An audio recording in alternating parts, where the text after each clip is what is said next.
আল্লাহ ছাড়া কাউকে সেজদা দেওয়া যাবে না। নবীজি বলেছে আল্লাহ ছাড়া কাউকে সেজদা দেওয়ার অনুমতি নাই। যদি থাকতো তাহলে প্রত্যেক স্ত্রীকে তার স্বামীর প্রতি সেজদা দেওয়ার অনুমতি দিতাম। রাহমাতুল লিল আলামিন বলে আল্লাহ ছাড়া কাউকে সেজদা দেওয়ার অনুমতি নাই। তুমি ফিসা বইছো সেজদা নিতা মইরালো, সবার আগে জাহান্নামের হাম্বল তোমার উপরে চলবে। আল্লাহ ছাড়া কাউকে সেজদা দেওয়া যাবে না। সেজদার একমাত্র মালিক আল্লাহ। বলেন কে? আওয়াজে বলেন কে? আমরা পীর ও মুর্শিদের কদম বসি করি এবং কদম বসি করবেন, সেটা মুস্তাহাব পর্যায়ের সুন্নাহ, সুন্নতে সাহাবা, জায়েজ আছে, সওয়াবও আছে, কিন্তু সেজদা করা যাবে না। মাতানি সুকিরা মারে সালাম করন যেত না, মাতানি সুকিরা পীর সাহেবরে সালাম করন যেত না, মাতানি সুকিরা উস্তাদরে সালাম করি। তো আল্লাহ ছাড়া কি কাউকে সেজদা করা যাবে? কথা বলেন না কেন? আল্লাহ ছাড়া কি কাউকে সেজদা করা যাবে? জবান খুলে বলে সেজদা করার মালিক কে? কিন্তু আমরা ওয়াজে বলি আল্লাহ ছাড়া কাউকে সেজদা করা যাবে না। আলে হযরত বলেছেন মাজারে সেজদা করা যাবে। কিন্তু আমার দুঃখ লাগে অনেক মৌলবীরা আমাদের মতো ওয়াজে বৈশা বৈশা কয় আল্লাহ ছাড়া কারো কাছে মাথা নত করা যাবে না। এটা বুঝাইতে যাইয়া বলে নিচু হইয়া মাকেও সালাম করা যাবে না। মাতানি সুকিরা মারে সালাম করন যেত না, মাতানি সুকিরা পীর সাহেবরে সালাম করন যেত না, মাতানি সুকিরা উস্তাদরে সালাম করন যেত না। আল্লাহ ছাড়া কারো কাছে মাথা নত করা যাবে না মানে কি এটা? আল্লাহর ক্ষমতাবান কাউকে মনে করা যাবে না।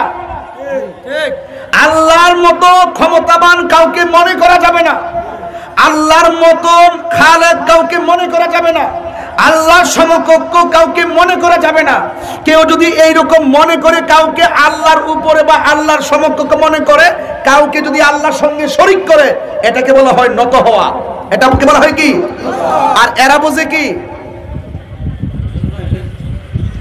আল্লাহ ছাড়া কারোর কাছে মাথা নত করা যাবে না। আমি দেখেছি আল্লাহর ঘরে সিজদা দিলে শান্তি পাই না, কারণ আল্লাহর আমি দেখি না। কিন্তু আমি দেখেছি, হে মাওলানা সাহেব আপনার উদ্দেশ্যে বলছি, আল্লাহর ঘরে সিজদা নয়, ইবাদতে সিজদা নয়, এটা তাজমি সিজদার মধ্যে আল্লাহ পাওয়া যায়। সুবহানাল্লাহ। তুমি সেটা বুঝবা না, কারণ তোমার কোনো পীরই নাই মনে হয়। তুমি কি বলো? আমি দেখেছি আল্লাহর ওলিদের দেহের মধ্যে আল্লাহ বিরাজ করে।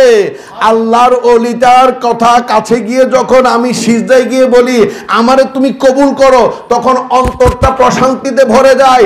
বিশ্বাস হয় আমার ওলি আমার কথা শুনেছেন, আমার মাহবুব আমার কথা শুনেছেন। কিন্তু আমি এত অপরাধী যে আমার এই জবানের কথা আল্লাহ শুনছেন না, কিন্তু আমার এই বন্ধু আমারে ছেড়ে যাবে না। আমি তার গোলাম, তিনি গোলামরে ছাড়বেন না। সুনানে ইবনে মাজাহ 60 নম্বর হাদিস খানা দেখবেন। তাই ওলি আমানত শাহর মাজারে গিয়ে, গৌসে ভান্ডারীর দরবারে গিয়ে যখন মাথা ঝুঁকাইয়া দিয়ে বলি আমারে তুমি কবুল করো, তারা সবাই আমারে ধিক্কার দে, তুমি অন্তত কবুল করো। তিনি তো রহমানুর রহিমের বন্ধু, তিনি তো রাহমাতাল লিল আলামিনের বন্ধু, তিনি আমাকে ছাড়া কখনো জান্নাতে যাবে না। সুবহানাল্লাহ। মৌলবী সাহেবরা কি করতে, আল্লাহ সোয়াব নজর কোটি কোটি গুণ বাড়ায়া তাজদারে মদিনায় মুহাম্মদ সাল্লাল্লাহু আলাইহি সাল্লামের রূহ মুবারকে পৌঁছায় দাও। নাউযুবিল্লাহি মিন যালিক। তাহলে বাউলরা করতেছে রুহের 5 ভাগ, মৌলবী সাহেব পীর সাহেবরা রুহে সোয়াব বাড়ায় দিতেছে। মানে বাউলও বুঝলো না রুহ স্বয়ং আল্লাহ নিজে, রুহের কোনো ভাগ হয় না, রুহের প্রতিশব্দ নাই। রু নাজেল হয়, রু সৃষ্টি হয় না, রু নিক্ষেপ হয়, রু সৃষ্টি হয় না, রু কারো থেকে সৃষ্টি হয় না, রু স্বয়ং আল্লাহ। কোরআন আবার কোরআনে, এই যে বাবা সুন্দর কথা মনে, কোরআনে যেখানে আল্লাহ কইছে রুহ, ওইখানে শব্দ করে দিছে জিবরাইল। হ্যাঁ, আবার আল্লাহ কইছে যে আমি রূহ নিক্ষেপ করার সাথে সাথে সেজদা দিবা আদমকে। একটা নফসের উপরে যখন রূহ নিক্ষেপ হয়, রূহ প্রকাশ হয়, তখনই সে হয় আদম। আর এই আদম হইলেই তাকে সেজদার হুকুম।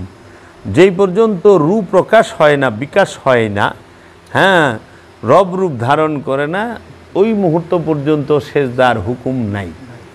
বুঝছো বাবা? এর জন্য মানুষকে সেজদা করার কথা কোরআনে নাই, কিন্তু আদমকে সেজদা করার হুকুম আল্লাহ ফরজ করে দিছে। এবং আল্লাহকে যদি কেউ সেজদা করতে চায় সে আদম বিনে আর সেজদা করতে পারবে না। মাটিতে পাটিতে জায়নামাজে কার্পেটে সেজদা দেওয়ার হুকুম আল্লাহ কোরআনে করে নাই। আল্লাহ বলছে আদমকে সেজদা করো, কি দাসত্বের সেজদা, এবাদতের সেজদা। আদম হইল আল্লাহর কি নূরের কাবা, নুরি কাবা। আদম হইল আল্লাহর হাকিকি কাবা। আদম হইল আল্লাহর মূল কাবা। আদম হইল আল্লাহর চেহারা। আর মক্কা কাবা শরীফে, সৌদি আরবের মক্কা নগরীতে যে কাবা ঘর, এটা হইল ইট পাথর দিয়া বানানো। এটা হইল নবীর তৈরি। নবী যে ঘর বানাইছে সেইটা মেজাজি কাবা, আর আল্লাহ যে ঘর বানাইছে সেটা হলো হাকিকি কাবা। আল্লাহ যে ঘর বানাইছে ওই ঘরে আল্লাহ থাকে, আর নবী যে ঘরে বানাইছে ওই ঘরে নবীর স্মৃতি, নবীর নিশানি থাকে। হ্যাঁ, এখন কাবা ঘরের ভিতরে আল্লাহ থাকলে সব হাজিরা কাবা ঘরের ভিতরে আল্লাহ দেখতে পাইতো। কাবা ওই সৌদি আরবে মক্কা নগরে কাবা ঘরে আল্লাহ আছে সিফাত রূপে, জাত রূপে না, গুণাবলী রূপে আছে, জাত রূপে না। কারণ ওই কাবা ঘরের মধ্যে একটা দরজা আছে, কাবা ঘরের মধ্যে কতটি সিঁড়িও আছে, আবার দরজাটার একটা তালাও মেরে দিছে। তালা মারছে না? কাবার চাবি কথা তো কোরআনেই আছে। কাবার চাবি খাদেম সাহেবরা কুমড়ে রাখে, তাই না? তা আল্লাহর ঘর কি তালা দেওয়া যায় রে? কত আল্লাহর ঘরের দরজা আবার স্বর্ণে। তাইলে তুমি যখন মসজিদুল হেরেমকে সেজদা করতেছ, কও আল্লাহকে ছাড়া কাউরে সেজদা করেন যাব না, দেহ আমি তোমাকে দেখাই কতটি সেজদা পায়, কে কে পায়। দেহ কাবা ঘর আল্লাহর সেজদা পাইতেছে, সাথে সিঁড়িও পাইতেছে। ওইখানে স্বর্ণ আছে, দরজা, চৌকার দরজা, তালা দরজা, ওই স্বর্ণেও সেজদা পাইতেছে। ওইখানে কাবার একটা গিলাপ আছে কালো, এই কালো গিলাপটাও মখমলের হোক রেশমির হোক সেও পাইতেছে। আবার ওই গিলাপের মধ্যে যে লা ইলাহা ইল্লাল্লাহু মুহাম্মাদুর রাসূলুল্লাহ কিংবা যে কোরআনের আয়াতগুলো লেখা আছে ওগুলো স্বর্ণের, স্বর্ণ সেজদা পাইতেছে, তাই না বাবা? মাকাম ইব্রাহিম সে সেজদা পাইতেছে। আবার কাবা ঘরের সাথে সেট করে দিছে হাজরে আসওয়াদ। এই হাজরে আসওয়াদ জান্নাতি পাথর, এই পাথরেও সেজদা পাইতেছে, তাই না? আবার ওই হাজরে আসওয়াদের যে বান্দায় রাখছে ওইটা মনে হয় ব্রোঞ্জ, তামা দিয়া না পিতল, এই রূপা দিয়া, একটা কলসির মুখের সুন্দর করে বান্দা না, সিলভার না কি দেওয়া, ওইটাও সেজদা পাইতেছে। ও বাবা, চিন্তা করছো একবার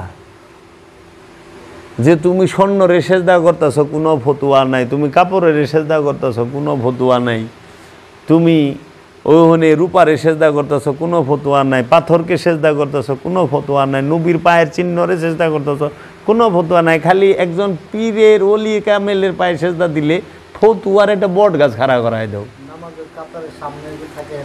জি, নামাজের কাতারে আমাকে তো বড় বড় মসজিদ অনেক কীরকম, অনেকদিন ধরে তো যাই আহি না। ও মনে করে যে জুতাটা আগে সিদ্ধা করার লাগে, আমরা ইমন নামাজি বলছে, আমার নিরিক বর্জক নামাজের সময় জুতার দিকে থাকি, চুরে লয়ে যায় জুতা। আল্লাহর ঘর থেকে তো অন্তরি চুরি খেতাই পারলাম না, শয়তান খেতাম মুকুর থেকে চুর খেতাই পারছি। একটা বাক্স জুতাটা সামনে থেকে তারপরে সে পিছে তুলে লয়ে জায়গা, এর লেগে জুতা সামনে, নিরিকে জুতা, বর্জকে জুতা, তাসাব্বুরে জুতা। আল্লাহ আকবার, জুতাটা নিয়ে গেল। সিসি ক্যামেরা লাগাইছে মসজিদে, সিসি ক্যামেরা সুদ্ধে লেগে গেছে গা, চোর ধরবার লেগে ক্যামেরা লাগাইছে, ক্যামেরাই চুরি করে লেগে গেছে। খবর বাবা,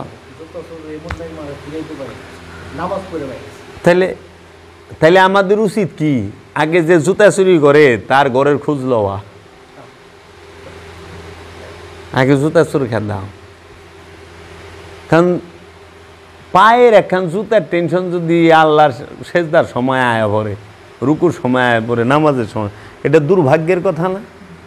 আমি নিজেই মানে আমার মনে হয় শেষ জুমা এরকমই কিছু, আমি অ্যাপেক্সের থেকে একটা জুতা কিনছিলাম, বিদেশ থেকে আইছি। হ্যাঁ বাবা, নতুন জুতাটা পিন্দা জুমার নামাজটা পড়বার গেছি, সবাই সেজদায়, আমিও কিছু একদম শেষেই, কেউ রে বাইরে দেখলাম না। ঠাস করে আমার জুতাটা বাইরে দেখি, মানে খালি ঘোরাইছি বাইরেছি, জুতা নেই। 4 জনের জুতা নাই, 4 জনের জুতা। আমারটা ছিল মনে হয় 2900 টাকা না 2700 টাকা। একজনেরটা যে নিছে না, একটা 4800 টাকা। আমার কেন ধনী মানুষের জুতা, এলাকায় বেড়াইছিল, একই সেজদা দিচ্ছে। তাহলে ওই জুতা চুর মসজিদে নামাজেরও তো অবস্থায়, সেজদারও তো অবস্থায় ছিল। আমরা আল্লাহর সেজদা দিচ্ছি, ও জুতা লেয়ে ভাগছে। ফেরেশতারা কি করল? এই যে বিষয়গুলো, তাহলে আগে আমি দেখি যে আমাকে কি বুঝাইতে চাচ্ছে। কাবা ঘরের চাবি কুমড়ে রাখাতে ফজিলত নাই, কাবার হাজি গো পানি পান করা তো ফজিলত নাই। এটা কোরআনে আল্লাহ কয়ে দিয়েছে। আমাকে সবচেয়ে দুর্ভাগ্য কি জানেন? আমরা কোরআনের শুরু থেকে শেষ পর্যন্ত বাংলা অর্থটা মন দিয়ে পড়ি নাই। এটা হলো আমাকে দুর্ভাগ্য, এবং পড়লেও আমরা বুঝতে পারি না। কারণ আল্লাহ কোরআনে বলে দিছে, এই কোরআনের কিছু আয়াত মুহকাম আর অধিকাংশ আয়াত মুতাশাবে। মানুষ মুতাশাবে আয়াতগুলো নিয়েই তর্কে লিপ্ত থাকে, মুহকামের দিকে মানুষ নজর দিতে চায় না। এর জন্য কোরআন হচ্ছে অনেক বড় একটা কাব্যগ্রন্থ। এইখানে আদ সামুদ জাতির ঘটনা আছে, এখানে জুলকারনাইনের ঘটনা আছে, এখানে কাহাববাসীর ঘটনা আছে, এইখানে তোমার খিজির মুসার ঘটনা আছে, এখানে বানি ইসরাইলের ঘটনা আছে, এখানে কওমে লুতের ঘটনা আছে, নূহের ঘটনা আছে, এখানে তোমার সুলাইমান রানী বিলকিসের ঘটনা আছে, দাউদ ইবনে সুলাইমানের ঘটনা আছে, এখানে জিনদের ঘটনা আছে, জালিমদের ঘটনা আছে। এর ভিতরে আত্মপরিচয় লাভের জন্য যে যে রুটগার্ড প্রয়োজন, সেই সম্পর্কে আয়াতগুলো আল্লাহ রাইখা দিছে ভিতরে। এক এক জায়গায় ছড়ানো ছিটানোভাবে, একত্রে নাই, গুচ্ছ ধরা নাই, সিরিয়ালভাবে না। এই গুচ্ছ একত্রে, এইটারে পুরা গবেষণা করে ওইটারে সাইকা আনা হইল তোমার কর্ম। এর জন্য বলছে এই কোরআন হচ্ছে জ্ঞানীর জন্য নিদর্শন। জ্ঞানীরা ছাড়া এই কোরআন কেউ বুঝে না। এবং আল্লাহকে একমাত্র ভয় করে আলেমগণ। এই আলেম বলতে যারা আরবি জানে হেরা না। এই আলেম মানে যারা আল্লাহকে জানছে, চিনছে, দেখছে, নিজেরে চিনে, সেই আলেমরা, বুঝছো? মানে আরবি জানে আলেম তো দেখি যে ইয়া ভালোও ধরা খায়, বলৎকারও করে, দেখি না, বিভিন্ন কেলেঙ্কারিতে জড়ায় যায়। এই যে বিষয়গুলো, এইগুলো দেখতে হবে, শুনতে হবে। এখন এই যে কোরআনের অনুবাদটাকে তো কালকে তো ওই যে আমার এখানে একটা পোলা আছে মাদ্রাসা, ঘর ঘর ঘর ঘর করে পড়ে দেবে বলেছে। তাই আমি বললাম বাংলাটা বাবা পারি না তো। ওই যে হাফেজ কি সুন্দর করে ডাবায়া ডুবায়া কলকলা কয়, এনথে কলকলা উচ্চারণ করে, হ্যাঁ সে ঠিক মতো করে সব, কিন্তু অর্থ জানে না কোনটার পরে কোনটা, কোনটারে। কোরআন কিন্তু অসাধারণ সুন্দর। মানে তুমি যখন কোরআনকে পড়বা এবং বিষয়ে যখন তুমি সিরিয়ালে আনতে পারবা, বিশ্বাস করো বাবা, তুমি সব থেকে বিচ্ছিন্ন করে দিব তোমারে খোদা নিজে। তুমি হইবা না, কোন সময় যে খোদায় বিচ্ছিন্ন করে দিছে টেরই পাইবা না, সব থেকে বিচ্ছিন্ন হয়ে গেছে। এটা চালায় দেওয়া হনে সব কিছুতে বিচ্ছিন্ন হয়ে যাবে। এর জন্য কোরআনটাকে পড়তে হইলে, জানতে হইলে, বুঝতে হইলে আগে কোরআনের কাছে, জিন্দা কোরআনের কাছে মুড়ি দিতে হবে। জিন্দা কোরআন যখন ওই কাগজ কালির যে বাইন্ডিং করা কোরআন বুঝাইব, তখন মজা হইবে।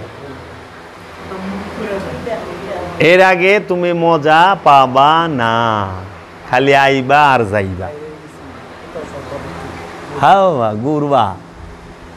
কোরআন মুখস্থ করলে মজা পাওয়া যায় না। মজা হইল কোরআনকে নিজের মধ্যে ধারণ করতে পারলে মজা। এজন্য আমাকে তো অভাবই শেষ হয় না, নাহলে নামাজি জুতা চুরি হয়ে যায় এমন দেশ। ওরসে গেছ জুতা চুরি করে লেগেছে, শাহ আলী বাবার এনে যামু, শাহপরান বাবার এনে যামু, শাহজালাল বাবার এনে যামু, জুতা লে চিন্তা করুম গে। এই জন্য অভাব শেষ হইলে আবাদতে মন বসবে। পেটে খিদা থাকলে ওয়াজ ভাল লাগে না। যাই হোক, এই লতিফাগুলো যাই না জিকির করবা, আল্লাহু জিকিরের লতিফাটা জানতে হয়। হ্যাঁ, ধ্যানের বিষয়টাতে জানতে হয়। এর জন্য জিকির আবার বিভিন্নভাবে করা যায়। এগুলো গুরুর কাছ থেকে জানবা, গুরুই কুমারে কয়ে দেব, তোমার জিগা লাগবো না, জিগায় তারে বিরক্ত করো। কারণ তার ভাব যখন আইব সে এমনি তো বড় রাখবো, তুই নিয়ে পারবি কিনা হেডে দে। এর লেগা সংযোগ যোগাযোগ রাখো গুরুর সাথে। যে যে গুরুর মুরিদ কোনো অসুবিধা নাই, তার সাথে যেন সংযোগ যোগাযোগ থাকে। আর তোমাকে দোহাই লাগে আমার মুরিদ যারা, এই স্বপ্নের পেশালটা কম পারবা। এই স্বপ্ন এটা বড় মারাত্মক জিনিস। স্বপ্নে এই দেখছেন, স্বপ্নে এই দেখছেন। একজনে সেদিনকে কইতে জানিয়েছে, হ্যাঁ আল্লাহরে দেখছে, রসুলরে দেখছে, তাই আমাকে আমার কাছে ঘাস কাটবার লিয়ে আইছে, পরশু দিন আইছে। আমার কথা তো কইতেছে না, মুখটা চুপ। আমার তো বুঝস না, এক একবার ওরা তো মনে করছে আমার এই রূপটাই বুঝি, আমার কতটি খাইটাতে যে বাইরে এই দিত বেশি তকদির বালা।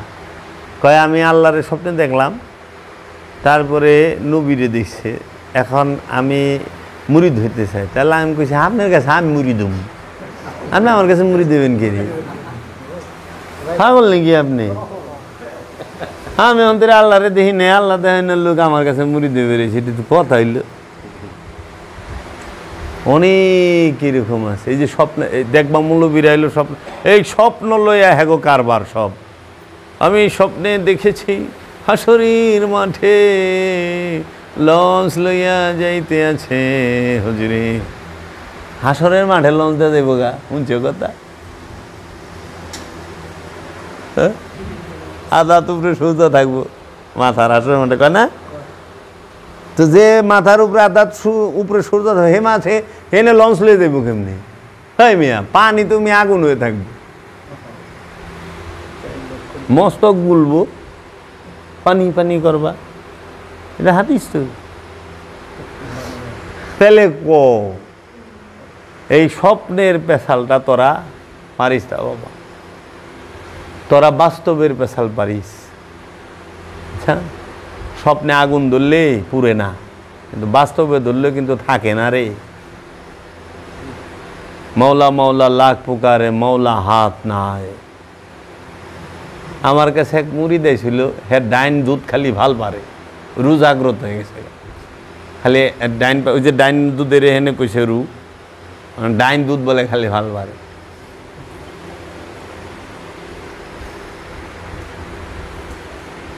কয় আমার কি রু জাগিয়ে গেছে?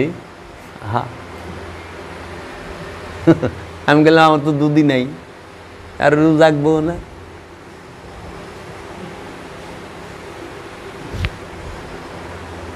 এটা হলো রূপকথা।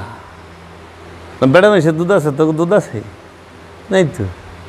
হ্যার ফাল পারে, হ্যাঁ নরে সরে হইতে পারে, এই ঠিক। ওরা রুরে কি মনে করে, কি কইবেন? স্বপ্নে দেখেছেন, এই স্বপ্ন, আমার স্বপ্নের কথা কইলে আমার জানি কি মন লাগে, মনটা কয়। হ্যাঁ, সেদিন কয়াইছে আমার, আমি এটা স্বপ্নে দেখছি, তোর আল্লাহ দোহাই লাগে, তুই স্বপ্নের কথা আমারে কইস না। কিন্তু মৌলবী সাহেব গোগা হেরা তাবির বাতাইব, আমি স্বপ্নের তাবির জানি না। তো না मैं किसी की आँख का नूर हूँ, ना किसी का दिल का करार हूँ, मैं एक मुश्त खुबार हूँ। मेरा ऐसा कोई भी नहीं जो मुझे गले लगा कर रोए। ओ मेरे हम नफस, ओ मेरे हम नवा, मुझे दोस्त बनकर दगा न दे। दुश्मनी जम कर करो लेकिन गुंजाइश रहे, जब हम तुम एक हो जाए तो शर्मिंदा ना हो। তা আমার স্বপ্নের তাবির স্বপ্নের ব্যাখ্যা দেওয়ার মতো কেউ নাই তো। আমি স্বপ্নের তাবির জানি না, কারণ सपना वो कभी नहीं होते अपना। স্বপ্ন কখনো আপন হয় না।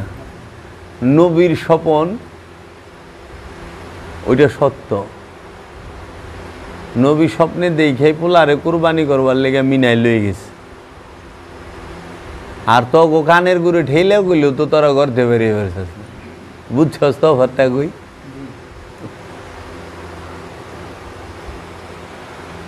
ইব্রাহিম নবী স্বপ্নে দেখছে কুরবানি করার হুকুম।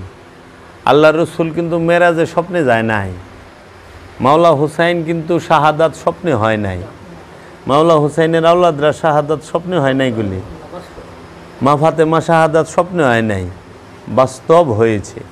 গলাটা কাটলে যে কতখানি জ্বলে, কতখানি ব্যথা হয়, কতখানি যন্ত্রণা হয়, হারে হারে বুঝতে পারছে কে রসুলের আওলাদ। তাহলে কলিজা কাটলে কেমন লাগে?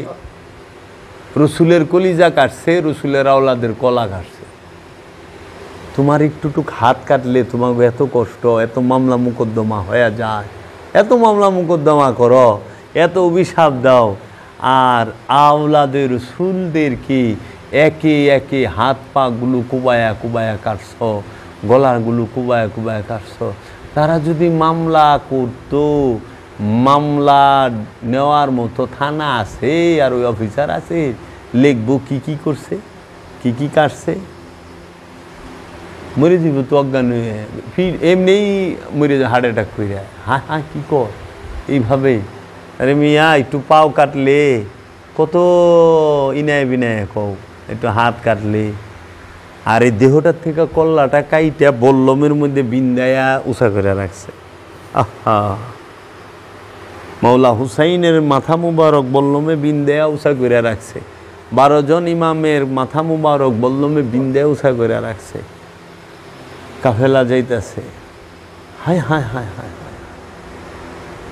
মাওলা আব্বাস আলমদার মাওলা হুসাইনের ভাইয়ের এই হাতটা খুব দেখাইটা ভালাই দিছে, এই হাতটা খুব দেখাইটা ভালাই দিছে, এই পাটা খুব দেখাইটা ভালাই দিছে, এই পাটা ভালাই, এই নাকের থেকে খুব দে ঠোঁট কিনা কাইটা ভালাই দিছে, টুকরা টুকরা করে হালাইছে। এটা কি যন্ত্রণা নাই রে বাপ? ব্যথা নাই? তারা কি কাঁদে নাই, চিৎকার করে নাই? তো যারা ছিল তাদের কি একটু মায়া লাগে নাই? লাগে না। হেগু পিছে খারায় কি নামাজ পড়ুম, আর হেগো যারা রাদিয়াল্লাহু তাআলা আনহু কয় তাগু পিছে খারায় নামাজ পড়ুম, হেগো যারা ভালোবাসে তাগু পিছে নামাজ পড়ুম। আর মিয়া কি কও তোমরা? হাসতে হাসতে আগুনের মধ্যে নাইমা যাম, তাও তো অগু পিছে নামাজ পড়ুম না, না সম্ভব না। কারণ যাদের মধ্যে মানবতা নাই, মহানুভবতা নাই, মনুষ্যত্ব নাই, মনুষ্যত্ব বোধ নাই, যাদের মধ্যে রসুলের মহব্বত নাই, আওলাদের রসুলের মহব্বত নাই, আল্লাহর ভয় নাই, তাহাদের সাথে থাকার থেকে, তাহাদের থেকে পিছপা হয়ে যাও কত ভালো না? যদি তারা মিম্বরেও থাকে তাও তো এখানে যাবো না, না ওই সংখ্যাটাই তো বেশি।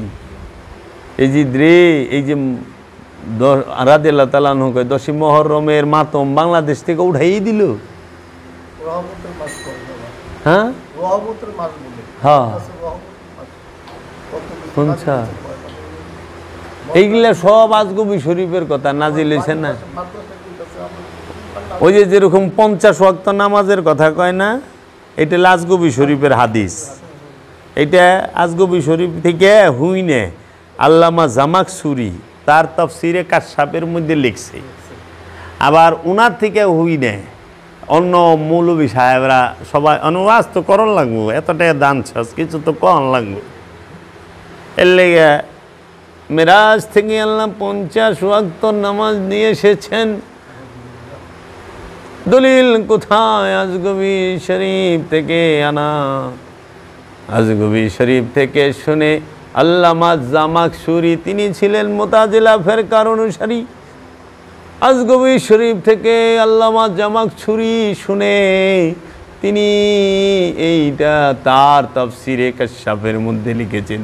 আর ওইখান থেকে এই গোলাপি ওহাবি সুন্নি মৌলবী, গোলাপি ওহাবি পীর সাহেবগণ কানে হাত দিয়া 5 ওয়াক্ত নামাজের এই 50 ওয়াক্তের কাহিনীকে 5 ওয়াক্তে আইনা শেষ করে। কিন্তু কোরআনে দায়মি সালাতের কথা আছে স্পষ্টভাবে। সূরা মারেজের 23 নম্বর আয়াতে, 70 নম্বর সূরা মারেজের 23 নম্বর আয়াতে সেইটাকে সম্পূর্ণ অস্বীকার করে। কারণ মেরাজে যায়া কোনোদিন আল্লাহ নামাজ দেয় না। নামাজ তো জান্নাতেই নাই, লা মুকামে নামাজের চিন্তা থাকেনি। এই মিয়া, জান্নাতে নামাজ আছে? জান্নাতে নামাজ পড়বো কেউ? জান্নাতে মসজিদ আছে? যে মসজিদ নাই, আজান নাই, আকামাত নাই, জান্নাতে নামাজ নাই, আর তুমি মিয়া লা মুকামে আল্লাহ বইয়া রইছি।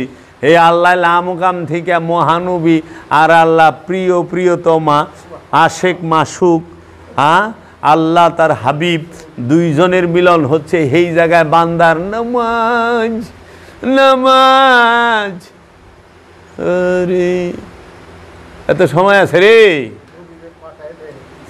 নামাজ লয়ে বলে আইছে। আবার মুসা 5 আসমানে স্টপিস ঠেকায়া পারবে না, পারবে না, ও রসুল পারবে না। আমার উম্মতেরা এত শক্তিশালী ছিল, এত বড় বড় কমলা খাইছে, এক উঠে এক কমলা লইয়া শুইয়া পড়িত। সেই উম্মত আমার, তারা পারে নাই। আপনার উম্মত তো আরও দুর্বল। জাবের দুর্বল, গোলাম রসুল দুর্বল, আলামিন দুর্বল, শাহিন দুর্বল, ওরা পারবে না, কমাইয়া লইয়া যান। তখন আবার ঠিকই তো কইছেন, তখন আবার চাইতে বুরাক লাগে নাই। গেল তো মেরাজে বুরাকি, তাই না, রব রবে। কিন্তু যখন 5ম আসমানে আইতে সময় ঠেকে গেছে, মুসা নবী যখন দিল উপদেশ সংশোধন করার লেগে, ওই সময় কিন্তু আবার বুরাক লয়ে যায় নাই। আবার চলে গেলেন। কিভাবে গেলেন হুজুর? কই তাহা তো হুজুরে লেখে নাই। কিভাবে যে গেলেন তাহা হুজুরে লেখে নাই। যাক গিয়াছেন, আল্লাহ বললেন কেন এসেছেন হাবিব? আল্লাহ গো পারবো না, পারবো না। যান 5 ওয়াক্ত কমাই দিলাম, মানে দর কষাকষি চলতেছে। 45 আবার আসিয়া পড়িলেন। মুসার লগে আবার দেখা। আচ্ছা, কেউ লোকে দেখা হয় না, উনার লগে খালি দেখা হয়। 9 বার দেখা হয়েছে হার লগে, আর কেউ লগে দেখা হয় নাই। একবার চিন্তা করছ ইহুদিরা সূক্ষ্মভাবে আল্লাহর রসুলকে কেমনে ছোট করছে? এটা ইহুদিগো চক্রান্ত, বারনাবাস থেকে নেওয়া।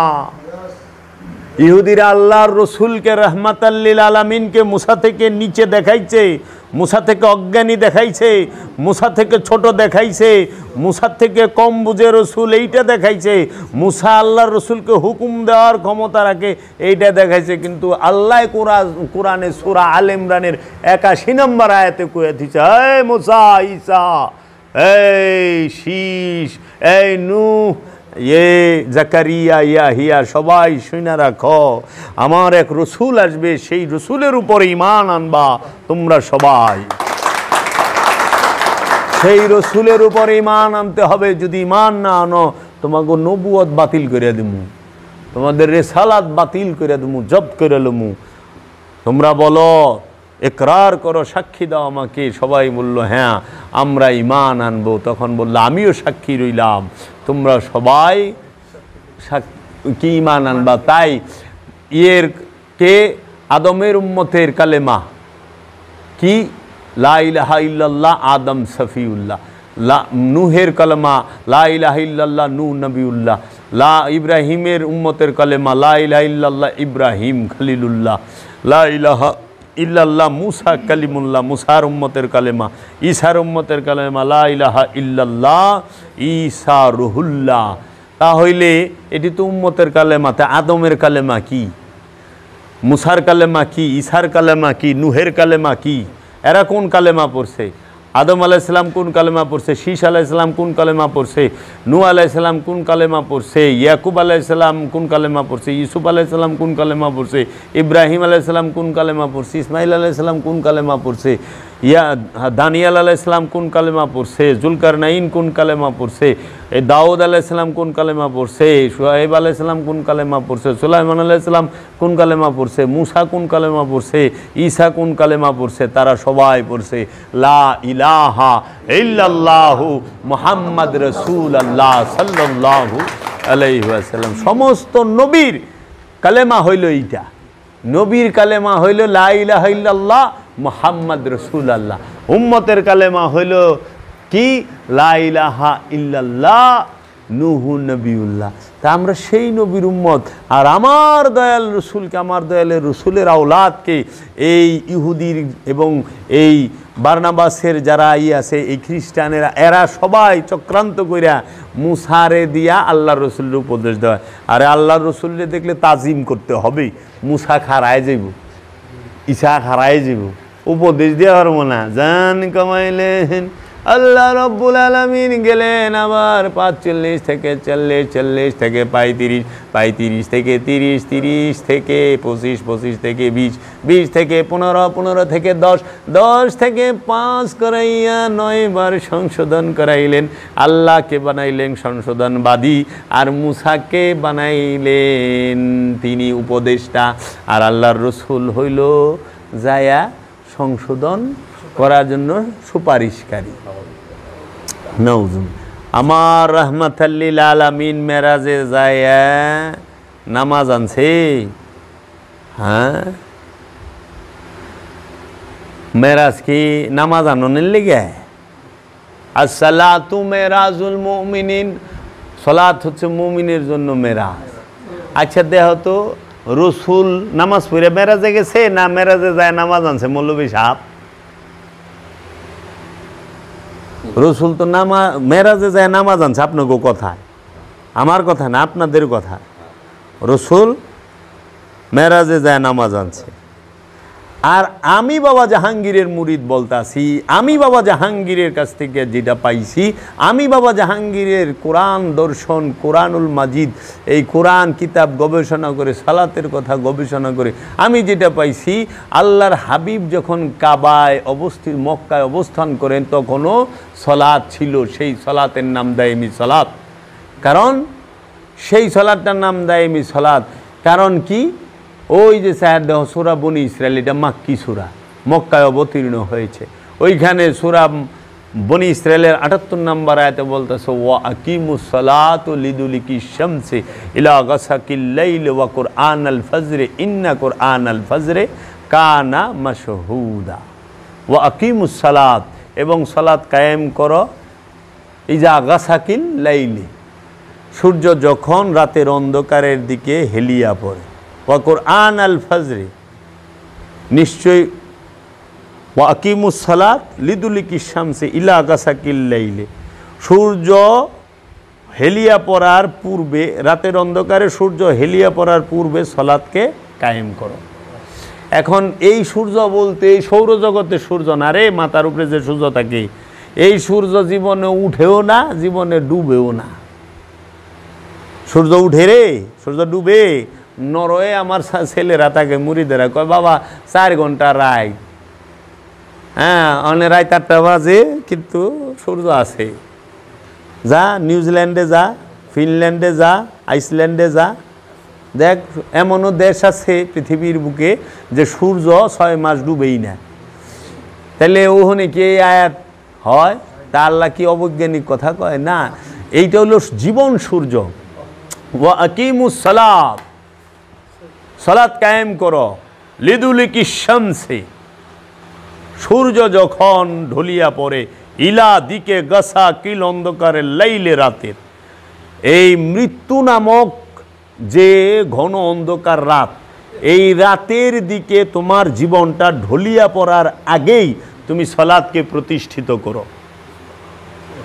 যদি করতে পারো দেখবা যে কি কুরআন ওয়াকিমুস সালাত লিদুলিকি শামসি জাগাসাকিল লাইল ওয়া কুরআনাল ফাজরে, যদি এই সালাতকে প্রতিষ্ঠিত করতে পারো তাহলে দেখবা ওয়া কুরআনাল ফাজরে, এবং ভোরের কোরআন, ভোরের কোরআন, কোরআনকে স্বয়ং আল্লাহ নিজে, কোরআনকে স্বয়ং মহানবী নিজে, এই যে কোরআনটা উদয় হবে, যেরকম ভোরের সূর্য দেখো না, ভোরবেলায় তাকায় থাকুন যায় সূর্যের দিকে, কিন্তু ওই সূর্যটা দুপুরে মাথার উপরে আইলে তাকান যাব না।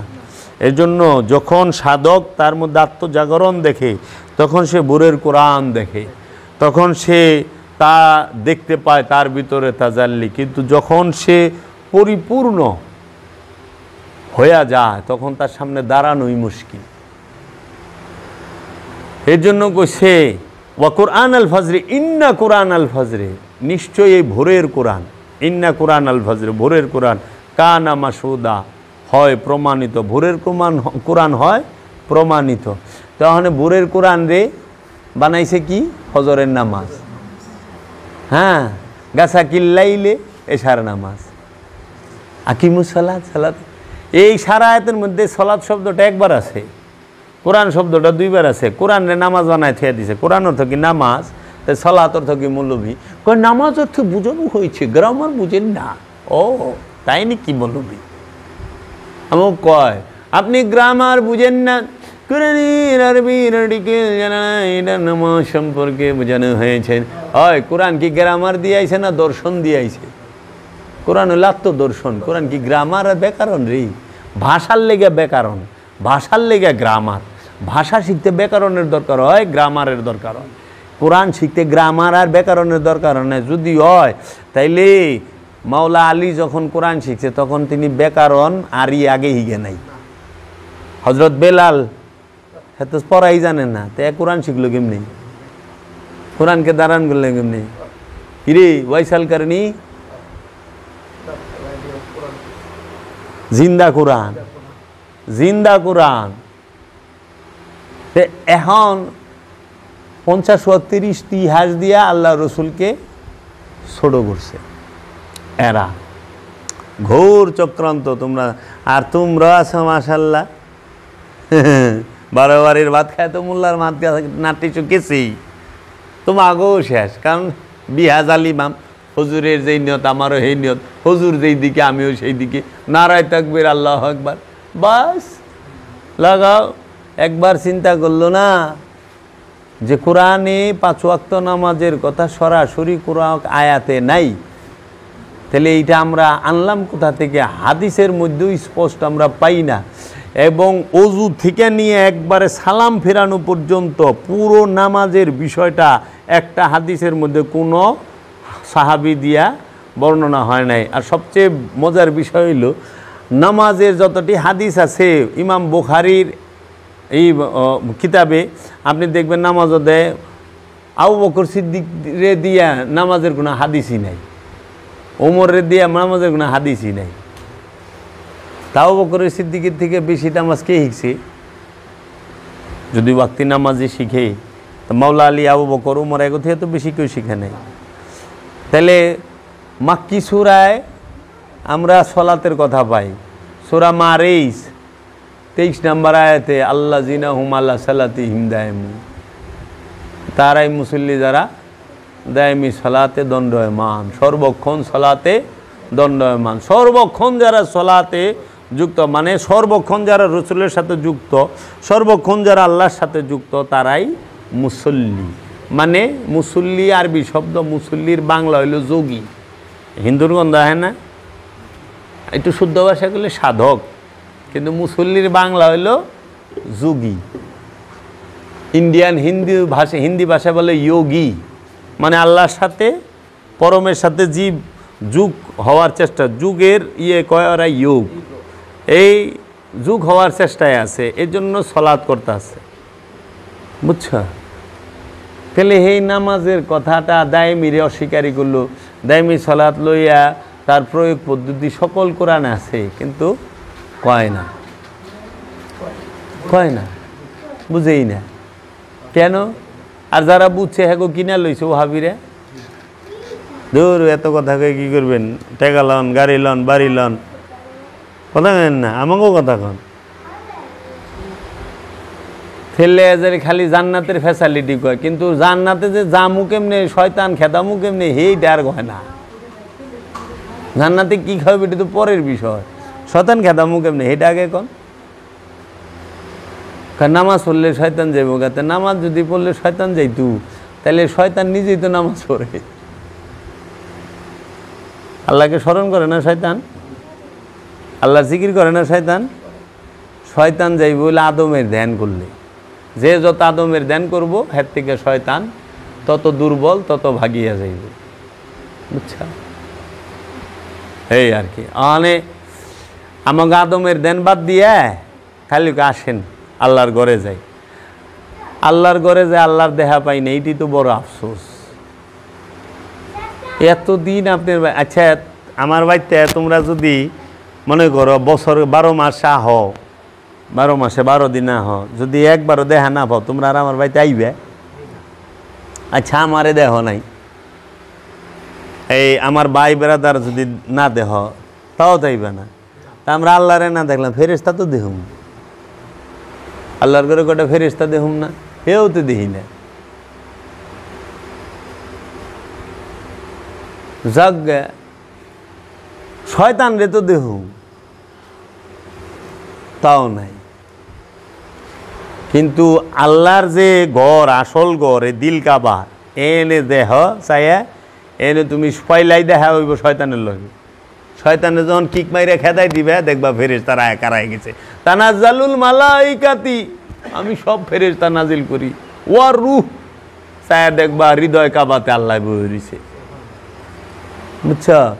এলে শয়তান খেদাও আগে কিক মাইরা, তারপরে ফেরেশতাগো দেখবা, আল্লাহরও দেখবা, নিজেরও চিনবা যে তুমি আল্লাহময় হইয়া রইছ, তোমার থেকে আল্লাহ দূরে না। এতদিন তুমি আল্লাহ থেকে দূরে আসিলা, আল্লাহ আমার থেকে দূরে না, আমি আল্লাহ থেকে দূরে ছিলাম। কার লেগা? এই শয়তানের লেগা। এই শয়তানটাকে আমার নিজের ইচ্ছাটা, এই ইচ্ছাটাকে যখন কোরবানি করা পারছি, বাস আল্লাহ তার কইরা নিছে আমার আর ভয় নেই। এই জন্য লটকানো রে ঝুলাইয়া ঝুলাইয়া রে টাঙ্গাইয়া টাঙ্গাইয়া রে মারিয়া ফালাইয়াছে, মানে কত যে পেশায়ারা। লটকানি, টাঙ্গানি, ঝোলানি একই তো জিনিস। এরা একটা শব্দরে এইরকম 12টা রকম করে কয়, মানুষ হয়ে যায় ডরাইয়া, না জানি কি।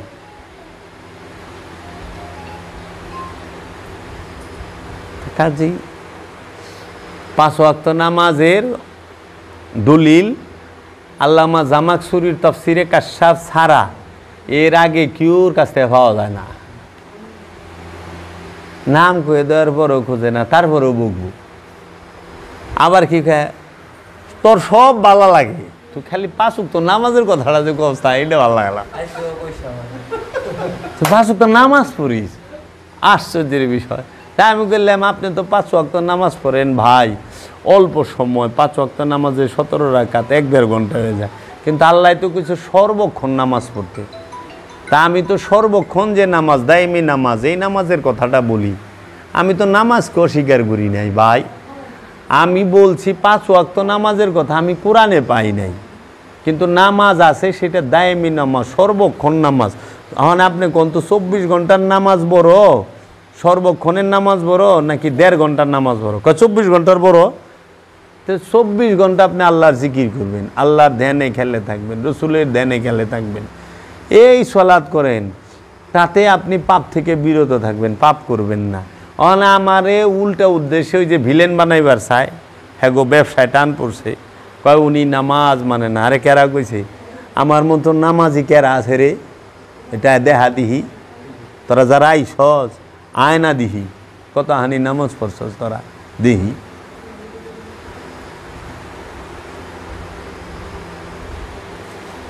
সলাৎ নিয়ে আমাদের কোনো মতভেদ নাই।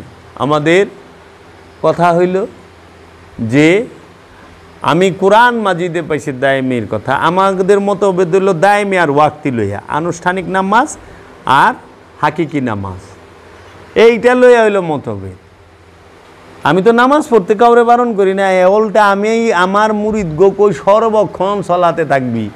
এই সর্বক্ষণ সালাতে থাকা কষ্ট দেখে অনেকে বই বাইগেও যায় যে ফাঁসুক তৈ বালা, ফাঁসুক তৈলে একদম নর্মাল হাবা গুবা মানুষ, এরা ঠিক থাকবো ই না। কিন্তু যারা নিজেকে চিনতে চায়, যারা রবের পরিচয় জানতে চায়, যারা আত্মশুদ্ধি করতে চায়, তাদের দায়মি সলাতের বিকল্প নাই। এর জন্য সলাৎ ছাড়া কেউ জান্নাতে যাইতে পারবে না, সলাৎ ছাড়া কেউ আত্মশুদ্ধি লাভ করতে পারবে না, সলাৎ ছাড়া কেউ নিজেকে ভালো মানুষ রূপে গণ্য করতে পারবে না। অহনরা কি হুজুরে নামাজ মানে না, আমি নামাজ মানি না বলে এই যে এতক্ষণ বড় কথা কইতেছি, কি কইতেছি? আমার কথা শুনে এই যে এতক্ষণ শুনলো এমন কোনো মার বেটা আছে যে খারাপ পথে যাইব রে? ডাকাইদের ভালো হয়ে যান লাগবো।